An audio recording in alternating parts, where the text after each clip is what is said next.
Flynn. Thank you, Deputy Speaker. And the Labor government's plan to slash speed limits on rural roads in poor condition is outrageous. It is a lazy solution to a serious issue facing rural and regional people across this country.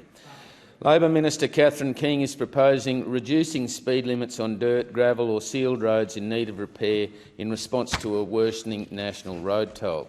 This solution will not only halt regional productivity and not address one of the root causes of the problems, and that is road underfunding and road deterioration. Across the Flynn electorate, poor road conditions remain one of the most prominent issues that locals are facing, with plenty of roads in need of repair. The solution to help make our rural roads safety is to maintain and upgrade and improve the roads themselves, not to slow down regional productivity. I urge the local transport operators, small businesses, farmers and councils to make submissions to the government's consultation before November 10 closing date about how their communities would be impacted by speed limit reductions on rural, regional and remote Australian roads. A constituent of mine named Darren, who has extensive experience in setting speed limits as a former crash investigator, recently forwarded his submission to my office, and he hit the nail on the head, Madam Speaker. His submission stated, "Living in rural locations in Queensland, I'm well aware of the tyranny of distance.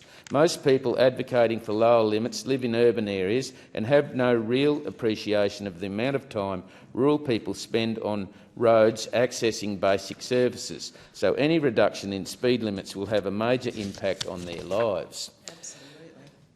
Fining rural residents for travelling at fair speeds will result in many losing their licences from demerit point accumulation, which means they will no longer be able to live in these areas as driving is the only transport option available. There are also economic costs. Travel times equate to real costs to the economy. Given huge distances in rural Australia, even slight changes in speed limits can result in substantial inflation for transport costs and loss of productivity due to time spent travelling. Deputy Speaker, regional Australia's economy is on the line here. Government has an obligation to protect lives of every Australian, so they should get on with it and fund rural and regional roads. Submissions can be made through the Australian Government's infrastructure website or by emailing Office of Road Safety at infrastructure.gov.au, and I implore the Minister to reassess this crazy notion of limiting speed on these rural and regional roads.